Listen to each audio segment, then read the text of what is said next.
Hi every one. അക്ഷരാർത്ഥത്തില് ഞെട്ടിപ്പോയി. കാര്യം YouTube അല്ലെങ്കിൽ ന്യൂസ് ചാനലൊക്കെ വെച്ച് നോക്കിയപ്പം കരുവാറ്റയില് ഒരു 65 വയസ്സായിട്ടുള്ള ഒരു മനുഷ്യന്റെ കൊലപാതകം. അത് ആദ്യമൊക്കെ കണ്ടിട്ടുണ്ടായിരുന്നത് മോഷണ ശ്രമത്തിന്റെ ഇടയിൽ കൊലപ്പെടുത്തിയതാവാന്നായിരുന്നു. പക്ഷെ ഇപ്പോഴത്തെ ന്യൂസ് റിപ്പോർട്ടുകളൊക്കെ പുറത്തു വരുന്ന സാഹചര്യത്തിൽ നമ്മൾ കാണുന്നത് എന്താന്ന് വെച്ച് കഴിഞ്ഞാല് 13 വയസ്സുകാരിയായിട്ടുള്ള പ്രായപൂർത്തിയാവാത്ത ഒരു സംഘം കുട്ടികൾ ചേർന്നിട്ടാണ് ആ കൊല ആസൂത്രണം ചെയ്തതും കൊലപ്പെടുത്തിയതും. എന്ത് കാരണത്താല്? ഒരു ഐഫോണും ബൈക്കും മേടിക്കുന്നത്. അപ്പൊ നമുക്ക് മൈൻഡിൽ വരുന്ന ഒരു ചോദ്യമാണ്, കുഞ്ഞു മക്കൾക്ക് ഇത്രത്തോളം ക്രൂരന്മാരാവാൻ പറ്റുമോ എന്നുള്ള, അല്ലേ?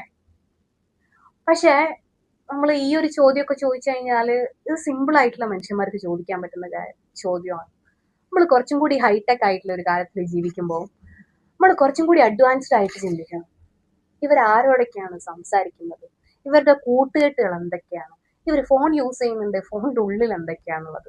ഇവരുടെ മൈൻഡിൽ കൂടി എന്തൊക്കെയാണ് കടന്നു പോകുന്നത്? ഇതൊക്കെ ഇന്നത്തെ ഒരു നോർമൽ പാരന്റ് അറിഞ്ഞിരിക്കേണ്ട ഒരു കാര്യമാണ്. കാര്യം എന്താണെന്ന് വെച്ച് കഴിഞ്ഞാല് ലോകം ഇന്ന് നമ്മളെക്കാൾ ഒരുപാട് അഡ്വാൻസ്ഡ് ആയിട്ട് നമ്മളെ മുന്നിൽ നടന്നു പോയിക്കൊണ്ടിരിക്കുകയാണ്. അപ്പൊ ഈ പഴയ കാലത്തെ പാരന്റിങ് രീതിയൊന്നും വെച്ചുകൊണ്ട് നടന്നു കഴിഞ്ഞിട്ടാണ് ഇന്നത്തെ കാലത്തെ മക്കളുടെ അടുത്ത് പിടിച്ചു നിൽക്കാനേ പറ്റത്തില്ല. നമുക്ക് പറയാൻ പറ്റും ഫോണാണ് ഇൻഫ്ലുവൻസ് ചെയ്തത്, അല്ലെങ്കിൽ സോഷ്യൽ മീഡിയ ആണ് കുട്ടികളെ ഇൻഫ്ലുവൻസ് ചെയ്യുന്നത്, സിനിമകളാണ് കുട്ടികളെ ഇൻഫ്ലുവൻസ് ചെയ്യുന്നത്.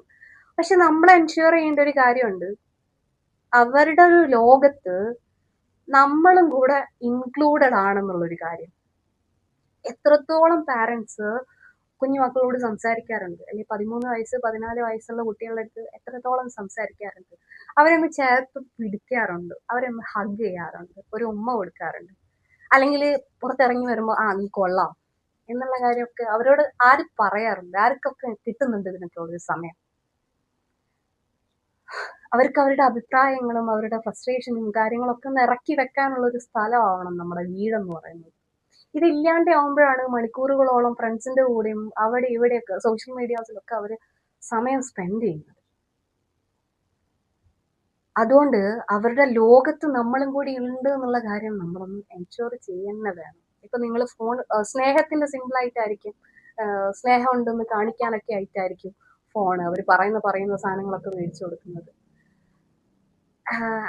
ഇങ്ങനെയൊന്നും അല്ല സ്നേഹം പ്രകടിപ്പിക്കേണ്ടത്. സ്നേഹം പ്രകടിപ്പിക്കേണ്ടതായ രീതികളും കാര്യങ്ങളും ഒക്കെ വേറെ വേറെയാണ്. അപ്പം ഇതുപോലുള്ള ന്യൂസുകൾ വരാതിരിക്കാൻ വേണ്ടി നമുക്ക് എൻഷുർ ചെയ്യേണ്ട കാര്യങ്ങളും പലതാണ്. കുഞ്ഞു മക്കളടുത്ത് അവർ എല്ലാ കാര്യങ്ങളും നമ്മുടെ അടുത്ത് തുറന്ന് പറയുന്നുണ്ട്, നമ്മൾ അവരോട് കമ്മ്യൂണിക്കേറ്റ് ചെയ്യുന്നുണ്ട്, നമ്മൾ അവരുടെ അടുത്ത് രീതിയിൽ സംസാരിക്കുന്നുണ്ട്. ഇങ്ങനത്തെ കാര്യങ്ങളൊക്കെയാണ് നമ്മൾ എൻഷുർ ചെയ്യേണ്ടത്.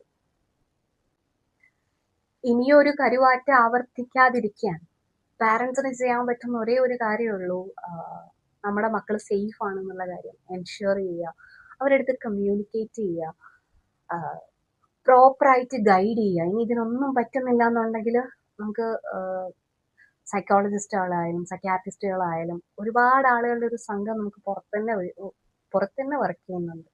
ഒരു കൗൺസിലിംഗ് കൊടുക്കേണ്ട കേസുകളൊക്കെ ആണെങ്കിൽ നമ്മളത് കുട്ടികൾക്ക് എൻഷുർ ചെയ്തിട്ട് അത് അവരുടെ ഒരു സേഫ്റ്റി പ്രിക്കോഷൻ എടുക്കുന്നത് പോലെ തന്നെ എൻഷുർ ചെയ്തിട്ടത് കുട്ടികൾക്ക് കൊടുക്കേണ്ട ഒരു കാര്യം തന്നെയാണ്. മാനസിക ആരോഗ്യം എന്ന് പറയുന്നത് ഈ പറയുന്ന പോലെ നിങ്ങൾക്ക് പനി, തലവേദനയും ഇതൊക്കെ വരുന്ന പോലെ തന്നെയാണ് മെന്റൽ ഹെൽത്ത് എന്ന് പറയുന്നത്. സോ അതിന് ഹെൽപ്പ് ചെയ്യാനോ അങ്ങനത്തെ കാര്യങ്ങൾക്കൊന്നും ഹെൽപ്പ് എടുക്കാനൊന്നും ഒരു മടിയും വിചാരിച്ചേക്കരുത്. ഇന്ന് നമ്മൾ 2K26 ജീവിക്കുന്നത്. സോ അതിനനുസരിച്ച് അഡ്വാൻസ്ഡ് ആയിട്ട് മുന്നോട്ട് പോയിട്ടില്ലെങ്കിൽ ഇതേപോലത്തെ പല പല കാര്യങ്ങളും നമ്മൾ ഇനിയും കേൾക്കുകയും ചെയ്യും. ഇതേപോലെ ആവർത്തനങ്ങൾ പിന്നെയും വന്നുകൊണ്ടിരിക്കും. Okay, so thank you so much.